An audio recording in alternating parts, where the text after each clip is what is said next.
Hola, bienvenido, bienvenida. Gracias por estar aquí, en este canal de relatos cortos. Soy Emerencia, quien escribe estas historias, estos relatos. Si es la primera vez que visita este canal de YouTube, pues, y te gusta, puedes quedarte con esta gran familia. Suscríbete y comenta. Tus impresiones son siempre tan importantes como la propia historia. Gracias. ¿Crees en las experiencias paranormales? Son muchas las personas que las han vivido, incluso siendo vivencias estremecedoras. Han dudado ellas mismas de lo que han visto. Adéntrate conmigo en esta historia y después me cuentas si crees en el más allá. Tablonte.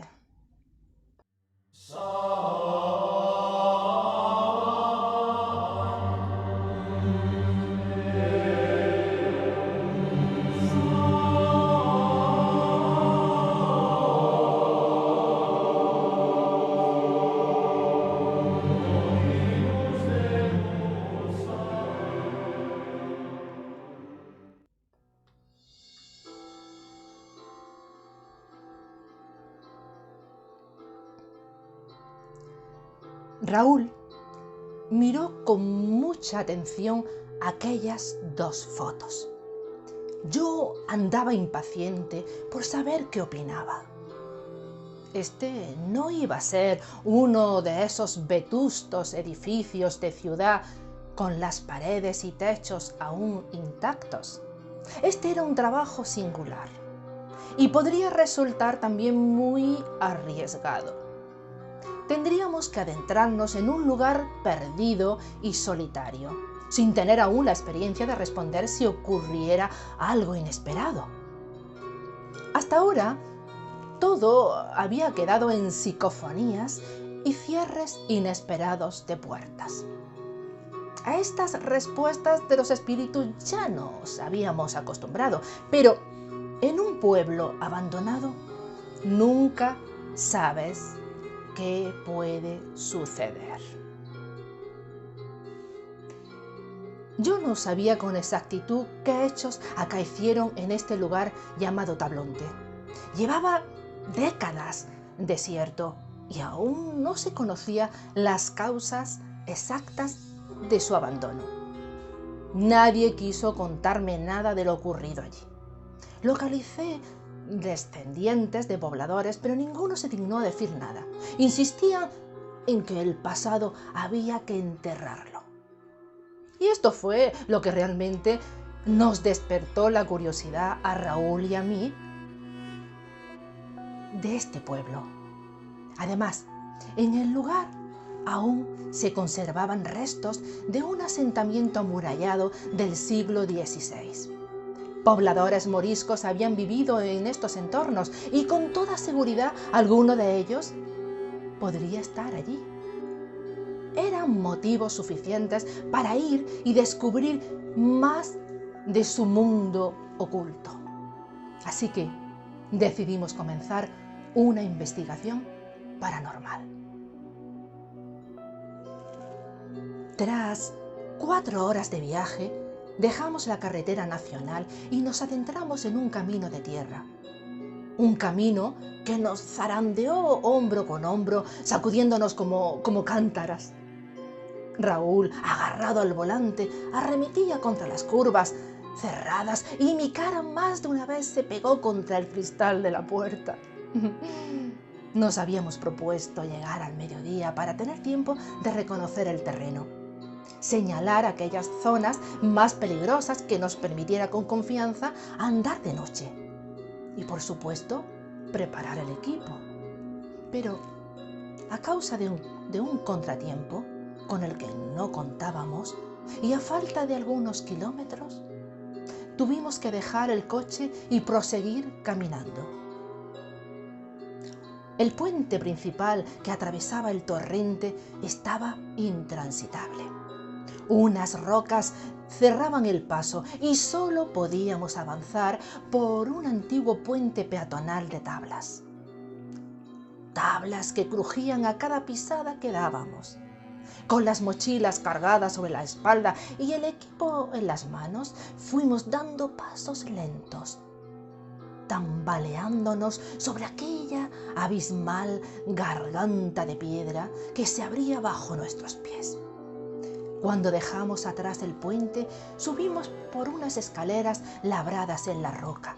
A falta de pocos escalones, nos encontramos con una pequeña ermita.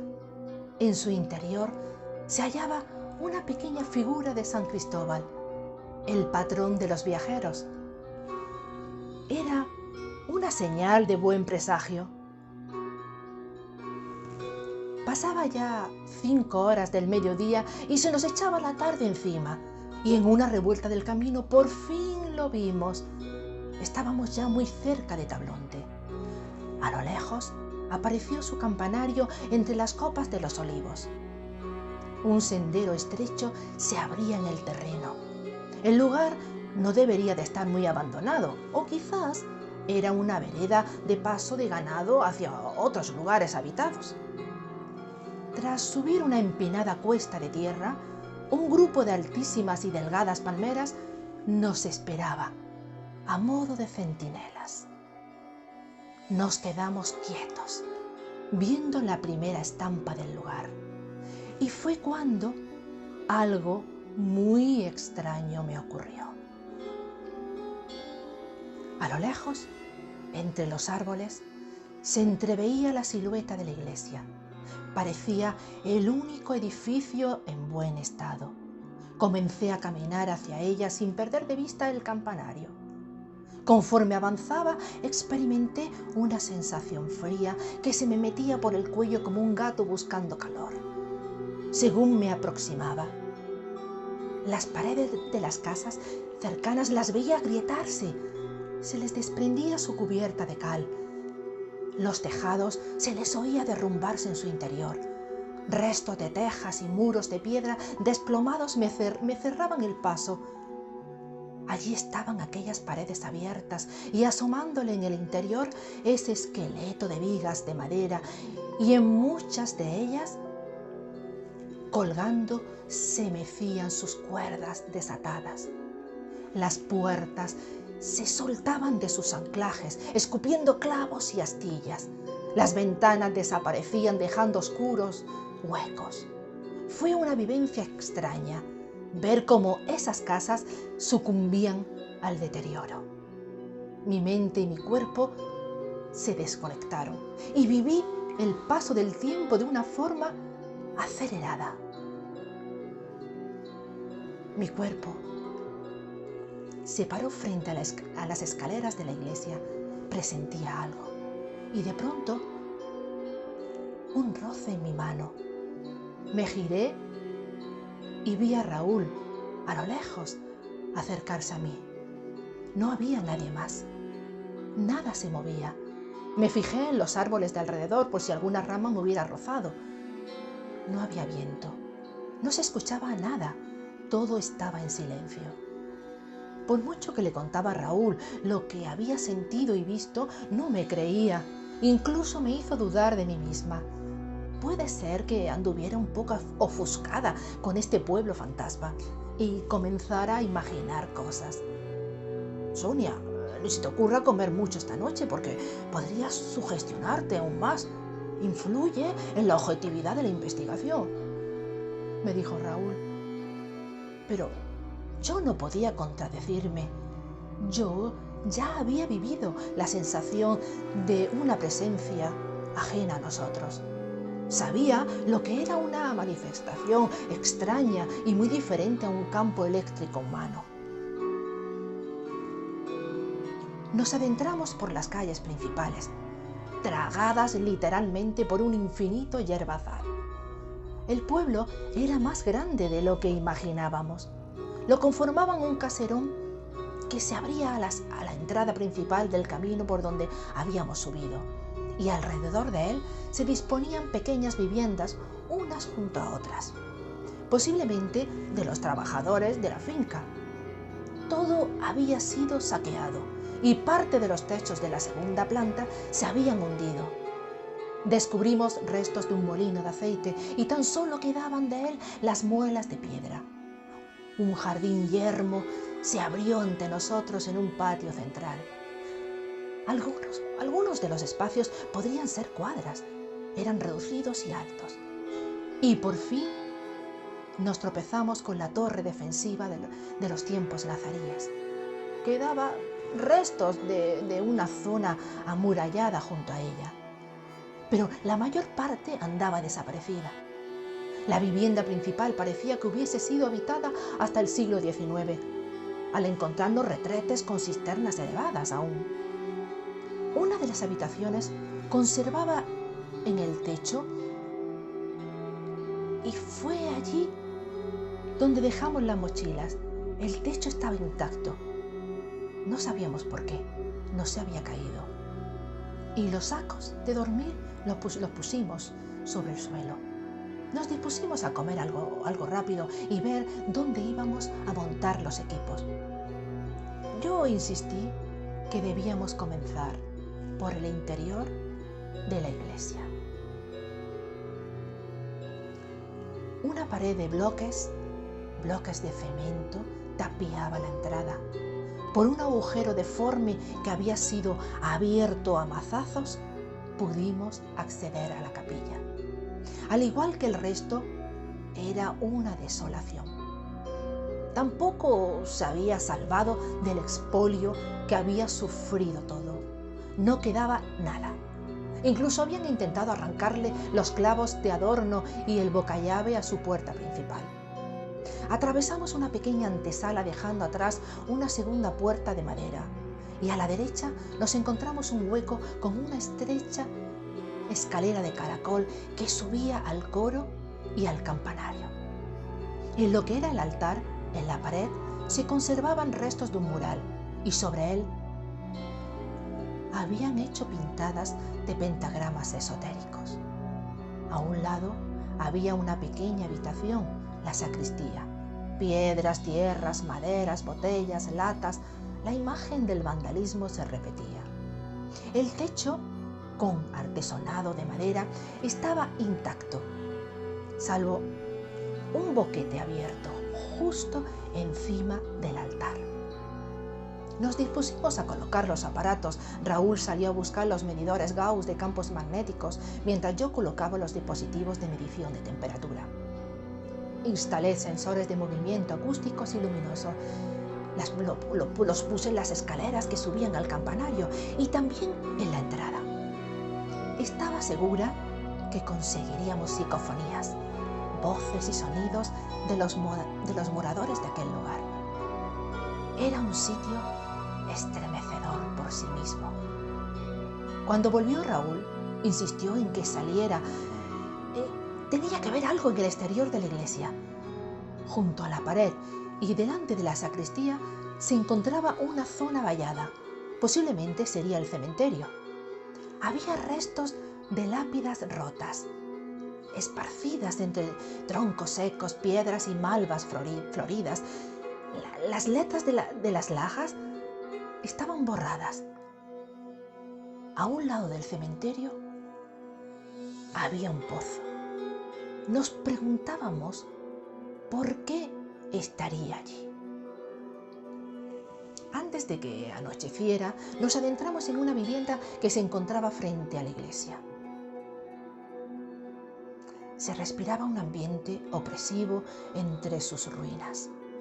Casas con apenas huecos de luz, grandes clavos de cabeza redonda, hincados por toda la pared. Incluso había restos de cadenas en las vigas principales. Aquel sitio ahogaba. Raúl me miró e imaginé lo que pensaba. Yo le insistí en comenzar por la iglesia. Al fin y al cabo teníamos 2 noches para experimentar en diferentes espacios.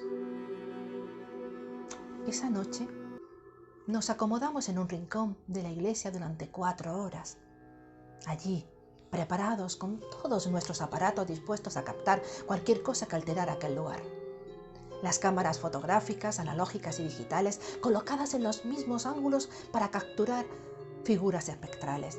Pero a pesar de lo siniestro del lugar y del silencio de la noche, nada. Ni escuchamos ni vimos nada. Dejamos las grabadoras puestas durante toda la noche y decidimos irnos a dormir. Raúl y yo nos conocimos estudiando psiquiatría y nos motivaba a reconocer el origen de las cosas inexplicables. De ahí a que acabáramos investigando los fenómenos paranormales, descubrir fantasmas, sus voces, sus formas. Sabíamos que no se ajustaba a los cánones de la ciencia, ni teníamos ninguna formación en esta materia. De escépticos renegados pasamos a creyentes acérrimos, cuando escuchamos las primeras voces de un espíritu en un antiguo edificio de Granada. Acompañábamos a un grupo de investigadores de parapsicología. Fue entonces cuando nos hicimos con un par de radios de bolsillo y repetimos la experiencia nosotros solos en varios edificios más, dispersos por la ciudad.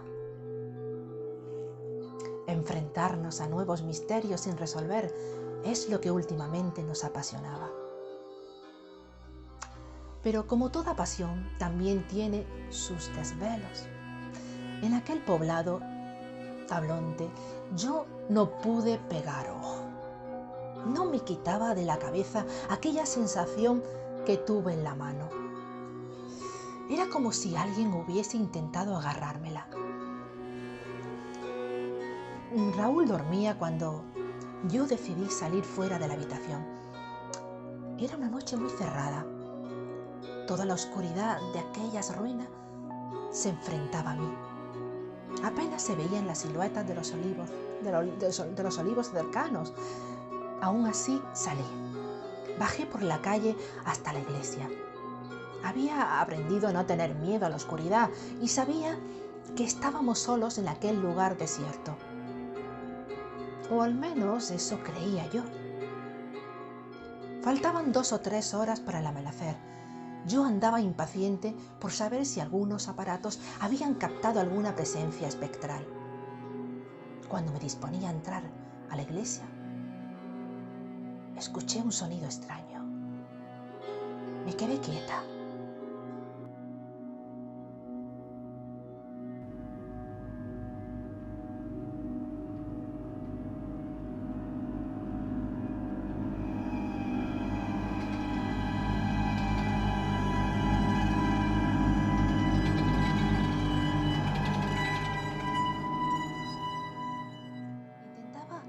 Hacer el menor ruido posible con mi cuerpo. Podría ser algún animal que estuviera cerca, pero los sonidos se repitieron. Esta vez era un clink de la caída de una llave sobre el suelo. ¡Clink! Después fueron sonidos humanos. Eran psicofonías escalofriantes, como chillidos ahogados. Y no salían de la iglesia. Me giré y volví a bajar las escaleras. Me acerqué al muro caído del cementerio. En esa oscuridad me pareció ver algo. Una ráfaga de luz, una luz muy tenue y fue muy rápida. Desapareció súbitamente por encima del pozo. Al mismo tiempo sentí mi pelo moverse. Una fría brisa me envolvió y nuevamente mi mano. Esta vez algo me la había agarrado. Me estremecí tanto que chillé y me quedé congelada mirando a mi alrededor. Pregunté si había alguien. Nadie. Pregunté si quería decirme algo. Escuché un sonido extraño. Regresé acelerada hacia la habitación donde dormía Raúl. Y no estaba.